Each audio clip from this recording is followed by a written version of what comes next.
শ্রাবণ, জি please বসুন। আমার ডাক নাম জানা আছে? কুয়াশা। সুন্দর নাম। আমার পুরো নাম শ্রাবণ আর কুয়াশার মাঝে মিশে থাকি, মানে দুটো নামই প্রকৃতি আছে। এতক্ষণে নিশ্চয়ই বুঝে গেছেন যে আমি কিছু পারি আর না পারি বেশ সুন্দর করে কথা বলতে জানি, জি। কিন্তু আমি বাসার কাজকর্মে একদম পারদর্শী না। আপনার মতো সুন্দর মেয়ে সেটা দরকারও নেই। প্রথম দেখাতে ইমপ্রেস করার চেষ্টা করছেন? না না, একদম না। আমরা কিছু খাই। আপনার কাছে প্যাড তো আছে লেখার জন্য? হ্যাঁ আছে তো। একটু দেবেন? এখনই বুঝিয়ে বলছি। দুটি পেপার, একটাতে আপনি আপনার পছন্দের কফির নাম লিখবেন আর একটাতে আমি, তারপর ভাঁজ করে ওয়েটারকে দিয়ে দিব। দেখছি যে আপনার আমার কফির টেস্ট মিলে কিনা। ইন্টারেস্টিং। Excuse me. ওদের কফির অর্ডার লেখা আছে, দৌড়ে যে কাগজ দুটোর ভাঁজ খুলে যে অর্ডারটি আছে সেটা নিয়ে আসবেন। ওকে। কি ভাবছেন মেয়েটা একটু পাগল আছে? সেটা আমাদের কথা এভাবে হবে সেটা হবে না। তো ভালো না, আমি একটু অন্যরকম প্র্যাকটিক্যাল হলাম আর কি। একটু প্র্যাকটিক্যাল হই। শিওর। আর ব্যাংকে কিরকম ক্যাশ আছে? তোমার অ্যাকাউন্টে কত টাকা আছে, রাইট? 61,300। হতাশ হয়েছেন তাই না? একটু আগে বুক থেকে 2,000 টাকা উঠিয়েছি, তাই আমার অ্যাকাউন্টে এখন আছে 61,300 টাকা। এটা দিয়ে কোনোভাবে দেশের মধ্যে হানিমুন হয়ে যাবে। পরে হাতে হারিকেন। একটু আগে কি সুন্দর পক পক করছিলে, ভালোই লাগছিল। কিন্তু আমি কি করবো বলেন, আমার তো সত্যিটা বলতে হবে। I have to be honest. Yes. না মানে আমি ঠিক এমনটা ছেলেই চাচ্ছিলাম। এক্সকিউজ মি ম্যাম, আপনাদের কফি দুটো মিলে গেছে, দুইটাই ক্যাপাচিনো। চাবল ইয়েস। আপনি মনে হয় খুশি হননি? নিন নিন, শুরু করুন। আমাদের সবকিছু কিভাবে মিলে যাচ্ছে তাই না? আর কিছু কি বাকি আছে? অনেক কিছু বাকি আছে। এবার আমরা আরাম করে কফিটা খাই, আর কফিটা খেতে খেতে আপনার ফোন নাম্বারটা আমাকে দিয়ে দেন। এখান থেকে যার পর যদি কিছু মনে পড়ে তাহলে ফোন দিয়ে জিজ্ঞেস করে।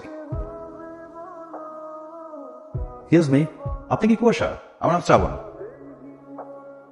আসলে যতদূর শুনে আসলাম আপনি রাগ করে ছেলে কোনো ছবি না দেখেই চলে তাই হয়তো আমাকে চিনতে পারেনি। আমি কিন্তু আপনাকে ঠিকই চিনেছি। আসলে আমার আসতে একটু দেরি হয়ে গেছিল, সরি টু বাদার ইউ। না ইটস ওকে। আমি আসলে অফিসের কাছে একজনের জন্য অপেক্ষা করছিলাম, ওনার সাথে দেখা হলো তাই কথা বলছিলাম। আপনার প্লিজ কথা বলুন। থ্যাংক ইউ ভাইয়া, দেখা হবে। তুই তো আমাকে কিছুই জানালি না, ছেলে কেমন লাগলো? এলে বাবা মোটামুটি আছে, কিন্তু আজকে রেস্টুরেন্টে খুবই মজার একটা ঘটনা ঘটেছে জানো? কেমন কেমন? ওই রেস্টুরেন্টের মধ্যে শ্রাবণ নামে একজন বসেছিলেন।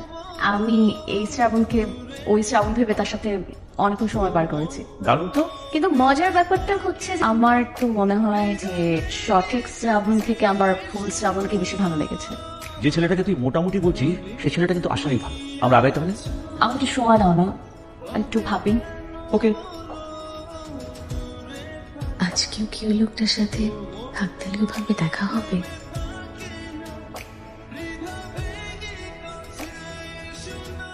উনি কি আমার নাম্বারটা সেভ করেছে নাকি একটা বিশেষ মুহূর্তে ভেবে সব মুছে দিয়েছে? আমি একটা হাই তো দিতে পারি। আচ্ছা, আমি যে ওনার নাম্বার সেভ করলাম, উনি কি আমার নাম্বার সেভ করেছে নাকি নর্মাল একটা মুহূর্ত ভেবে সব ভুলেই গেছে? আচ্ছা, ওনার সাথে তো কিছু হবার না, তাহলে ওনাকে নিয়ে এত ভাবছি কেন? একটা হাই কি লিখে দেখবো? হাই। হাই, ভালো আছেন? ভালো আছি, আপনি? আমিও ভালো আছি। কোথায় আছেন? অফিসে। আর বললেন না, গতকাল রেস্টুরেন্টে কি একটা ঘটনা ঘটে গেছে, মাথা থেকে নামাতেই পারছি না। আমি পারছি না দেখে আপনাকে মেসেজই করে বসলাম। ভালো করেছেন, আমাদের ভাবনার মুক্তি হলো। অফিসে যেহেতু আছেন তাহলে আর ডিস্টার্ব না করি। Okay bye. বুঝলাম না। আরে ভাই, আমি তো আগে একবার মেসেজ দিছি, এখন শোনা তুমি আমাকে আগে মেসেজ দিবা? না না তা না, তুমি কি করছো? অফিস এখন বাজে রাত 10টা, তুমি কি এখন অফিস করছো? আমাকে বলতে চাচ্ছ কোথায় না তুমি বাসায় আসবা, ফ্রেশ হবা, আমাকে মেসেজ দিবা তা না? আচ্ছা, ও কি বিবাহিত? কুয়াশা কি করছিস? আরে দেখ না, আমার মোবাইলটা হাত থেকে পড়ে ওপেন হচ্ছে না, একটা জরুরি কল করতে হবে। তোর মোবাইলটা দে তো। আর না বাবা, আমার না খুব ইম্পর্টেন্ট একটা ফোন আসবে, আমি তো ফোনই করে দিচ্ছি। হচ্ছে না তো, 1 মিনিট কথা বলবো, খুবই জরুরি। প্লিজ দে না, প্লিজ প্লিজ। আমার আসছে তো মেসেজ তো, তো কল আসবে। ওইটাই তো তো আরে আমার মোবাইলটা হাত থেকে পড়ে ওপেন হচ্ছে না। আব্দুল, হ্যাঁ না, উত্তর দিবে না মনে হয়। আসলে বড় লোকের মেয়ে তো, বাদ দিই আজ এটা চিন্তা। ঘুমাই, কাজে দিব। ওকে, তাহলে আমরা মোট 10 জন। ওকে রাখি, 1 মিনিটের বেশি কথা বলিনি। আর তো কোনো আসেনি। হাই, কেমন আছেন? হাই, সরি ব্যাক করতে একটু দেরি হয়ে গেল। আমি ভালো আছি, আপনি কেমন আছেন? তাই বলে এতক্ষণ রিপ্লাই না দিয়ে থাকবে? এত ভাব। শালার কেমন লাগে, কেন ঘুমাই গেলাম? সরি রাতে অনেক টায়ার্ড ছিলাম, অফিস থেকে এসে আপনাকে লিখিয়ে ঘুমিয়ে গিয়েছিলাম। আচ্ছা, আপনি কোথায় এখন? নিশ্চয়ই ঘুমায় আছে, উত্তর দিতে দেরি হবে, চট করে রেডি হয়ে নেই। কি করলেন ভাই? আপনি তো মোবাইলের দিকে তাকিয়েছিলেন, সামনে তাকিয়ে আসেন নাই। মেসেজটা নিশ্চয়ই কুয়াশার ছিল, কেমনটা লাগে এখন। আরে বাবা, আমি তো ঘুম থেকে উঠে মেসেজ করলাম, সে তো নিশ্চয়ই আমার মতো দেরি করে ঘুম থেকে উঠিনি। আরে অফিসে গিয়েও তো মানুষ চা পানি খাওয়ার সময় পেট থেকে মোবাইল ফোনটা বের করে কাউকে টেক্সট ব্যাক করতে পারে, ফোনটাও দিতে পারছি না। বিবাহিত কিনা সেই প্রশ্নটাও তো করলাম, উত্তরটা পেলে তো ফোনটা দিতে পারতাম। ধুর, কিছুই ভালো লাগছে না। আর লোকটার কথা মাথা থেকে নামাতেও পারছি না কেন। তাড়াতাড়ি যাও না মামা। হ্যাঁ কুয়াশা। শ্রাবণ, আমি তোমার বস। সালাম আলাইকুম। তুমি অফিসে আসোনি? জি স্যার, আমি তো অফিসে বাইরে আসছি স্যার। স্যার আজকে মনে হয় না অফিসে আসতে পারবো স্যার। তোমার মোবাইলের কি হয়েছে? জি স্যার, মোবাইলের ডিসপ্লেটা নষ্ট হয়ে গেছে স্যার। আপনাকে আমি স্যার কালকে অফিসে এসে দেখা করে সবকিছু বলবো স্যার। জি জি স্যার। জি সালাম আলাইকুম স্যার। দেখ কার আসছে। শ্রাবণের বাবা মা। ওয়ালাইকুম আসসালাম। আজ রাতে তারা আটটা করতে চাচ্ছে, কি বলিস বা? বাবা তুমি সেটা ভালো মনে করো। আপনার মোবাইলের ডিসপ্লে নষ্ট হয়ে গেছে বুঝছেন, আর এই ডিসপ্লে আমার কাছে নাই, আর নর্মাল দোকানে এই ডিসপ্লে পাইবেন বলে মনে হয় না। আমি টেনশনে আছি কেন? আমি কি নিয়ে চিন্তিত? আমি কি হঠাৎ শ্রাবণের সাথে শেষ একবার দেখা করে কথাগুলো বলবো? বুঝতে পারছি আপনি মনে হয় অনেক বিজি। আমরা কি আজকে শেষবারের মতো একবার দেখা করতে পারি? ফ্রি হয়ে একটা কল দিবেন প্লিজ।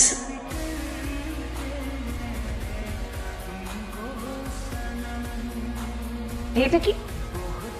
নতুন ফোন কিনেছি। তাই দেখি। ও সুন্দর তো। আপনি নতুন ফোন কিনলেন যে? মানে আজকে সকালে অফিসে একজনের সাথে ধাক্কা লেগে মোবাইলের ডিসপ্লেটা নষ্ট হয়ে গিয়েছে। আর এদিকে আপনার মেসেজ। আমার মেসেজ মানে আমি কি লিখেছিলাম এটা জানার জন্য তর্স হয়েছিল না। তুমি একটা মোবাইল ফোনই কিনে ফেললেন? এমনিতে একটা ফোন কিনতাম তো কত দিয়ে কিনেছেন? 35,500 টাকা। 37,500 টাকা। তার মানে আপনার কাছে এখন আছে 23,800 টাকা। না মানে ওদিন বলছিলেন না আপনার অ্যাকাউন্টে আছে 61,300 টাকা। আপনি দেখি চার্টার্ড অ্যাকাউন্টেন্টের মতো সব হিসাব রেখেছেন। আরে ওদিন আপনি না বললেন, আর আপনার সাথে বিয়ে হতে পারে ভেবে সবকিছু হিসাব নিকাশ বুঝে নিচ্ছিলাম। এখন তো সব হিসাব শেষ। জানেন আগে আমার ফাল্গুন মাসের হাওয়া গায়ে লাল প্রেম করতে ইচ্ছা করতো। করতেন একটা মিষ্টি সুন্দর হলুদ শাড়ি পরে, মাথায় ফুল পরে। আর হলো কোথায়? আজ সন্ধ্যায় আমার ওই ছেলেটার সাথে। কংগ্রেচুলেশনস। থ্যাঙ্কস। আপনি কিন্তু অবশ্যই আসবেন। আবার শ্রাবণে সংঘর্ষ হওয়ার জন্য। যত যাই হোক আমি আপনাকে কোনো দিনও ভুলবো না। অবশ্য আপনার সাথে যেভাবে দেখা হয়েছে সেটা ভুলবারও না। সো আমি কি আপনাকে একটা হাত করতে পারি?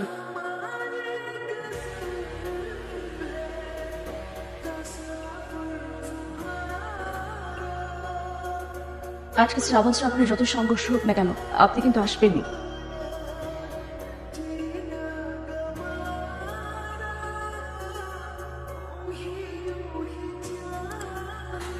কি ব্যাপার? শ্রাবণ এখন আসছেন না কেন? উনি কি আসবেন না? আমি কি শেষবারের মতো তাকে দেখতে পাবো না? আপনি আসছেন না কেন শ্রাবণ? আপনি ভাবছেন আমি আপনার জন্য অপেক্ষা করব না? আমি আজ আপনার জন্য আরো বেশি অপেক্ষা করছি। আপনি আমার অনেক পছন্দের মানুষ হয়ে গেছে। আপনি যদি না আসেন বলে আমার এই অপেক্ষার কোনদিন শেষ হবে না। প্লিজ। আমি আসতে পারবো না কুয়াশা, কি পরিচয় আপনাদের বাসায় আসবো? আপনার সাথে আমার সম্পর্কের কোনো নাম খুঁজে পাচ্ছি না যে। তার চেয়ে ভালো না আসি। কেন জানি মনে হচ্ছে আমি এসে আপনার সামনে দাঁড়ালে বোকার মতো কেঁদেই ফেলবো, পরিবেশটা তখন নষ্ট হয়ে যাবে, তাই না বলেন? দেখা না হওয়াটাই আমাদের জন্য ভালো। সম্পর্কটা মাঝে মাঝে এই মোবাইলের শব্দের মাঝে চলে থাকুক। আপনি ভালো থাকবেন, আপনি অনেক সুখী হবেন জানি, কারণ আপনি খুবই মিষ্টি আর ভালো মনের একটা মানুষ। বিদায়, আপনার হঠাৎ শ্রাবণ। আপনি কি উঠেছেন? যদি উঠে থাকেন তাহলে ফ্রেশ হয়ে একটু ক্যাফে দরবার রেস্টুরেন্টে আসবেন। আমি বসে আছি।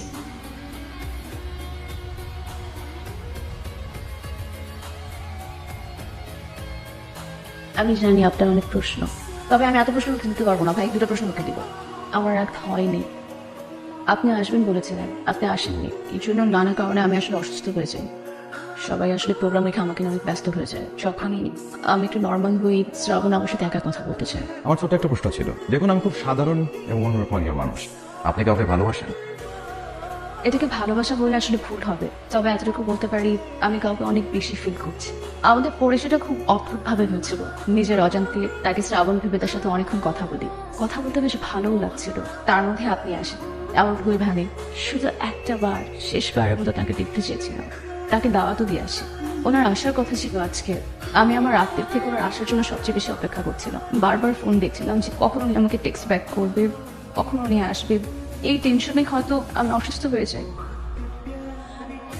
তারপর উনি ওনার আত্মীয় স্বজনদেরকে নিয়ে বাড়ি ফিরে গেলেন, আর বাড়িতে জানালেন যে এই অসুস্থ মেয়েকে বিয়ে করবে কি করে। সত্যিটা কাউকে বলেননি। শ্রাবণ নামের সব ছেলেগুলো কি ভালো হয়? দ্বিতীয় প্রশ্ন, আজ আমি হলুদ শাড়ি কেন পরেছি? আজকে থেকে আমি আমার ভালোবাসার মানুষ খুঁজে শুরু করেছি। পেয়েছেন কাউকে? লিস্টে আছে কিছু মানুষ। আচ্ছা, আমি আছি। আপনি থাকলেও শেষের দিকে থাকতে পারেন। একটু উপরের দিকে ওঠানো যায় না? আমি ঘুষ টুস ছাড়া আসলে কাজ টাজ করি না। ঘুষ নিলে আসলে ভেবে দেখতে পারি। কি হবে ম্যাডাম? আমি পাস্তা খাই।